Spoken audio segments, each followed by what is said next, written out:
Pronto mondo? Donne e uomini nel cuore della missione. A cura del centro missionario della diocesi di Padova. Conduce Andrea Canton. 1965-2015, 50 anni dal termine del Concilio Vaticano II.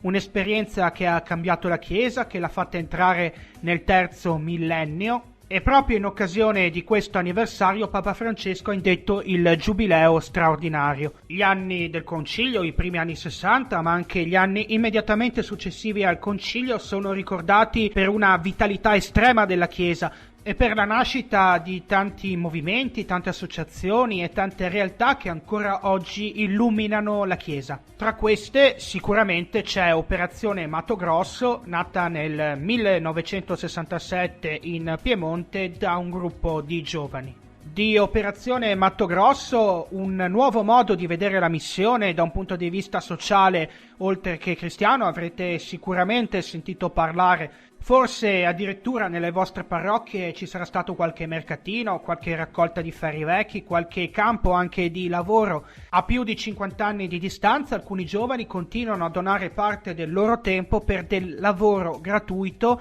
in favore delle missioni in Sud America, partite dallo stato brasiliano del Mato Grosso e poi proseguito. Ma oltre a chi in Italia lavora per le missioni, c'è poi qualcuno che in queste missioni ci va e ci va per un periodo più o meno lungo. Oggi ci collegheremo con il Perù, con una persona che un periodo più o meno lungo l'ha fatto davvero e lo sta facendo ancora. Si tratta di Angelo Dal Bianco, nativo di Zanè, in provincia di Vicenza, ma in diocesi di Padova, che si trova in Perù dal lontano 1993. Allora aveva 26 anni, ora ne ha 48. È partito pochi mesi dopo il matrimonio assieme alla moglie Patrizia, erano partiti da soli e adesso hanno 4 figli. Angelo e la moglie Patrizia danno ospitalità a una quarantina di ragazzi, si occupano degli agricoltori del posto, portano avanti dei progetti lavorativi importanti. Una bella testimonianza per capire come la missione non sia una dimensione legata e destinata solamente ai religiosi che ne fanno una scelta di vita completa e totalizzante, ma anche alle famiglie. Anche loro possono donarsi con lo stesso slancio e con la stessa totalità. Operazione Mato Grosso deve il nome allo stato brasiliano del Mato Grosso, dove un gruppo di giovani, capitanato da padre Ugo De Censi, nel 1967 andò a fondare una scuola. Un'esperienza che rimase impressa e che spinse questo primo nucleo a continuare il suo lavoro, contagiando molti altri giovani che ancora oggi proseguono questa staffetta di bene. Alla base di Operazione Mato Grosso c'è il lavoro, tanto lavoro gratuito, grazie al quale i giovani possono apprendere valori fondamentali per la loro vita. Il dare via gratis, il rispetto, lo spirito di gruppo e l'attenzione verso i poveri. Sono migliaia i giovani che in Italia donano parte del loro tempo per lavori manuali, come la raccolta del ferro vecchio, il recupero dell'usato, o persino per il lavoro nei campi per aiutare le comunità presenti in Sud America, tra Perù, Ecuador, Bolivia e Brasile. Tra le parole chiave che guidano l'esperienza di Operazione Mato Grosso, oltre ai giovani, ai poveri, al lavoro e alla capillarità delle amicizie, c'è la confessionalità. Nel sito ufficiale dell'operazione si può leggere: credere o non credere non ha importanza per aiutare gli altri. Con una vita buona si cerca la verità. Ed è proprio così. Moltissimi sono i giovani che si sono avvicinati per la bontà e hanno incontrato, tra la fatica e i sorrisi, anche la verità. Pronto mondo? Pronto mondo? Siamo in collegamento con il Perù, con la capitale Lima. Dall'altra parte del telefono di Pronto Mondo ci risponde Angelo Dal Bianco, un laico originario di Zanè che da 22 anni per l'Operazione Mato Grosso vive con la moglie Patrizia e i 4 figli che sono nati nel frattempo. Angelo, come stai? Bene, ciao Andrea. Allora Angelo, innanzitutto ti ringrazio per aver accettato l'invito di Pronto Mondo. Ti chiedo, tu sei lì praticamente da una vita, sei partito a 26 anni, sei lì da 22 anni, quindi hai 48 anni e fra 4 anni diciamo che in Perù avrai trascorso esattamente metà della tua vita. Ma prima di decidere di partire così per un periodo di tempo così lungo, avevi conosciuto l'operazione Mato Grosso fin da giovane. Ci puoi raccontare che cosa ti aveva colpito, che cosa facevi? A 19 anni mi hanno invitato un mio amico, adesso è diventato sacerdote, sempre qui con l'operazione Mato Grosso, il padre Lino, mi aveva invitato a fare un campo di lavoro durante l'estate. Sono stato per una settimana, mi aveva colpito molto la vita di comunità, molto semplice, essenziale, e poi questo del lavoro concreto e gratuito per gli altri, una cosa che non avevo mai provato prima e mi ha subito entusiasmato. Poi durante questo campo avevo visto le diapositive, c'era una laica, una ragazza che faceva le diapositive sull'Ecuador, sui poveri dell'Ecuador, mi aveva colpito tantissimo, mi ero commosso e mi entusiasmava questo di fare qualcosa di concreto per gli altri. So che dopo sei stato in Ecuador un anno, com'è stata quell'esperienza? È stata molto positiva. Quando avevo 24 anni mi avevano proposto di andare un anno in Ecuador ed è stata molto bella. Sono uscito soprattutto in una comunità a portare l'acqua potabile dalla sorgente fino alle case e la costruzione di una chiesa ho seguito. Per me era stato più che altro questo immergersi nella realtà dei poveri, così mi aveva colpito tantissimo. Poi c'era il desiderio nello sposarsi con Patrizia, anche se fosse stato possibile, di ripartire, però dipende sempre dalle proposte che ci vengono fatte. Con Patrizia vi siete sposati nel 1993, nel mese di febbraio, e subito il mese dopo siete partiti. Ci puoi raccontare che spirito vi animava in quel periodo? Ma sicuramente eravamo da una parte intimoriti, così però anche entusiasti come di cominciare già nella nuova vita del matrimonio anche questa avventura di venire in missione. C'era sempre in noi il desiderio di riuscire a vivere bene, questo ci aveva fatto innamorare, questo di regalare il nostro tempo agli altri nel far gruppo, nel lavorare nel tempo libero durante le vacanze, e riuscire a farlo a tempo pieno qui era per noi comunque un regalo anche molto bello. Poi in quel periodo lì in cui siamo partiti, da poco erano morti 2 amici molto cari, Gino, Roberta. Per noi era anche come dare una risposta un po' con la nostra vita a tante domande che ci venivano. Cosa avete iniziato a fare subito a metà degli anni 90 in Perù? All'inizio, per i primi 5 anni, abbiamo formato un gruppo di ragazzi coi peruviani che avevano sui 20 anni quando hanno iniziato. Avevamo una scuola praticamente per maestri delle scuole elementari e quindi li abbiamo formati per 5 anni e sono poi diventati maestri. Adesso stanno lavorando nei paesi attorno ad Axo, quasi tutti, diciamo qualcuno è andato un po' più lontano a lavorare, però hanno tutto il lavoro nella scuola statale e sono rimasti molto amici, sono dei ragazzi cari, adesso sono adulti già con famiglie e così. Poi abbiamo iniziato da 15 anni a questa parte, abbiamo ospitato in casa, in un convitto praticamente completamente gratuito, un gruppo di ragazze. Adesso sono già 3 gruppi di ragazze, ogni gruppo è stato in casa con noi per 5 anni, durante i quali hanno studiato la scuola media la mattina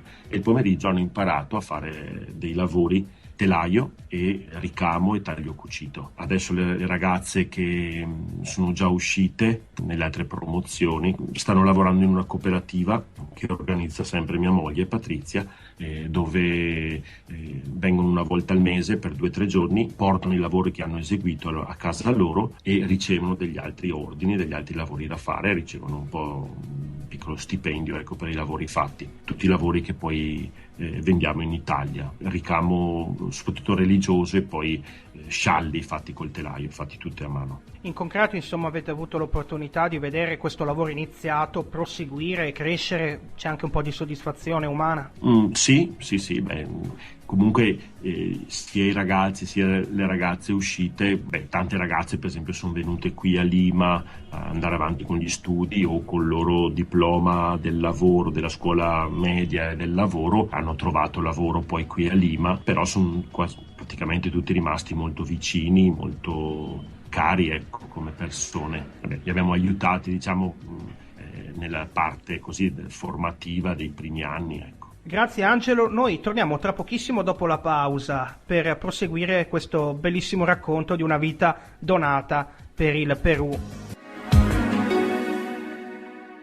Perù, vagheggiato come l'El Dorado, il paese dell'oro, da generazioni di conquistadores spagnoli, il paese sudamericano ora è diviso tra il benessere di una parte minoritaria della popolazione e l'indigenza di chi vive l'entroterra, in particolare le Ande e l'Amazzonia. La risposta per molti è l'emigrazione verso le grandi città della costa, che però non è in grado di offrire pane e servizi per tutti. Su 29 milioni di abitanti complessivi, l'UNICEF stima che i minori in stato di povertà siano addirittura 6 milioni, più dei 2/3 del totale, e che 2 milioni si trovino addirittura in condizioni di indigenza estrema. Violenze, criminalità e instabilità politica, anche a livello locale, non aiutano certamente a migliorare il contesto, specie per i più piccoli. Il Perù, l'antica terra dell'oro, si ritrova ora di fronte alla sua sfida più importante: imbrigliare i venti dello sviluppo che ora iniziano a soffiare con sempre più forza per risollevare le sorti di tutti, a partire dagli ultimi. Pronto mondo? Donne e uomini nel cuore della missione. Pronto mondo? Bentrovati, siamo ancora in collegamento con Lima, capitale del Perù. Ci risponde Angelo Dal Bianco, un papà di famiglia che si trova in Perù da 22 anni con l'operazione Mato Grosso. Angelo, grazie ancora. Ciao Andrea. Angelo, hai 4 figli, tu e tua moglie Patrizia, che sono nati proprio in Perù. Hanno la doppia cittadinanza questi vostri figli. Come si chiamano? Allora, il più grande, il maggiore si chiama Matteo, poi Daniele, Maria e Roberta. Com'è crescere dei figli da missionari? Noi lo consideriamo un regalo comunque, questo di far vivere i nostri figli in un ambiente molto semplice, molto naturale, e loro sono cresciuti proprio anche contenti di vivere qui. Il maggiore ha 21 anni, il secondo 18, sono già grandi, però non hanno mai avuto, diciamo, il rifiuto né della nostra scelta di vivere qui in Perù, anzi, mi sembrano contenti. Adesso il nostro figlio maggiore vive in Italia, è venuto a trovarci qualche mese, è rimasto contento, ecco. Pensate di essere una sorta di esempio o di provocazione, te e tua moglie? Mi spiego, la missione e anche queste grandi scelte di vita possono essere fatte non solo dai religiosi che magari sono da soli o fanno delle scelte che comunque pur dentro una famiglia religiosa sono individuali, ma dentro anche un vincolo matrimoniale con anche la responsabilità dei figli. Ma guarda, dopo io faccio un po' fatica a dirti,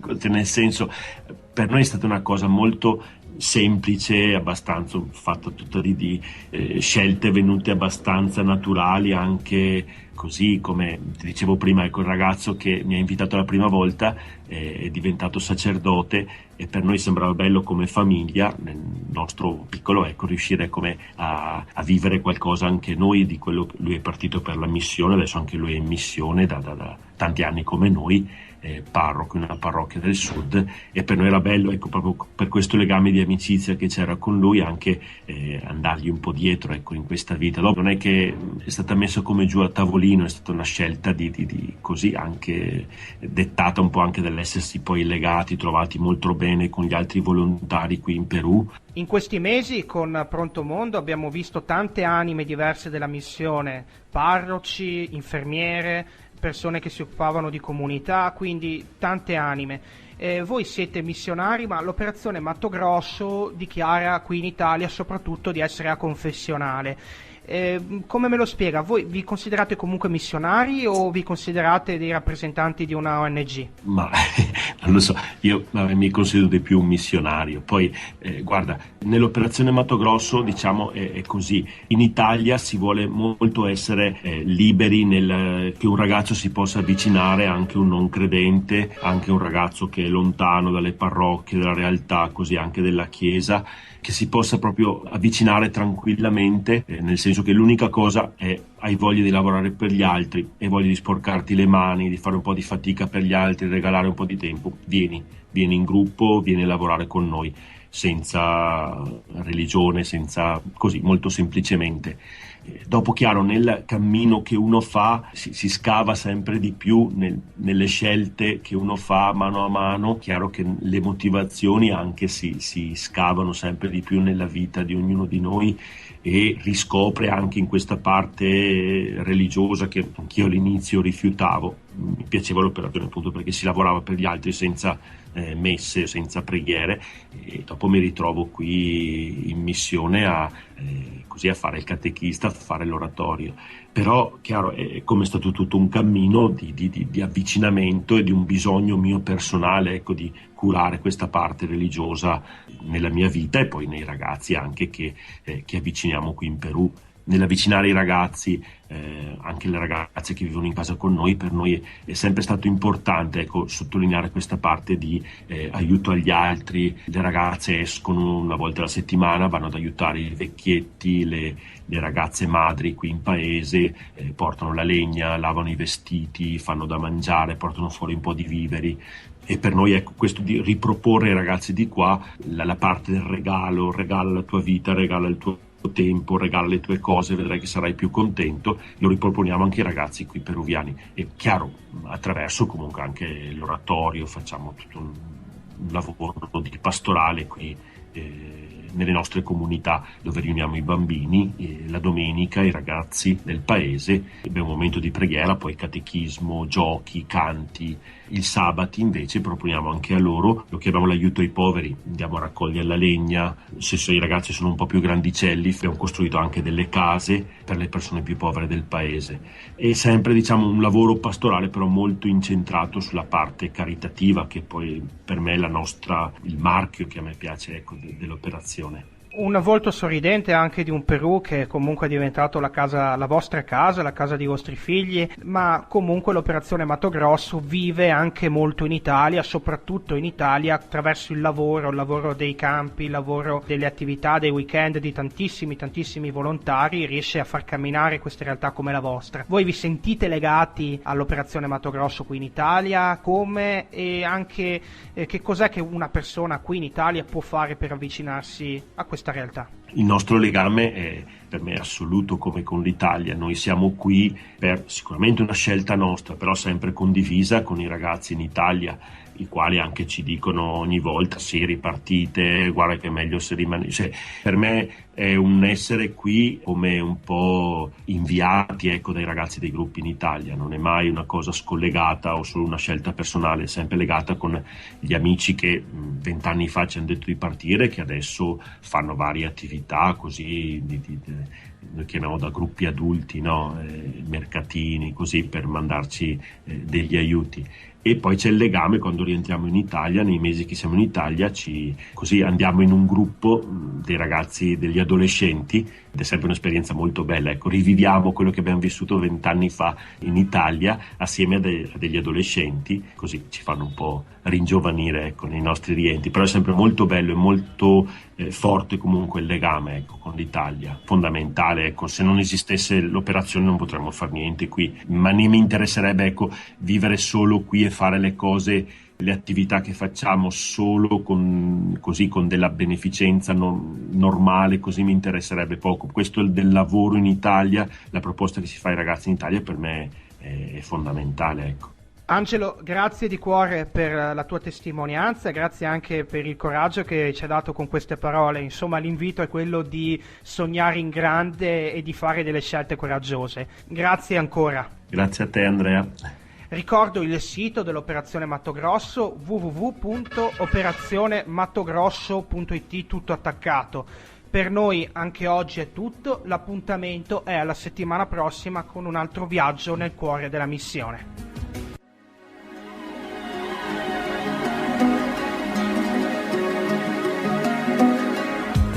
Pronto mondo? Donne e uomini nel cuore della missione, a cura del centro missionario della diocesi di Padova.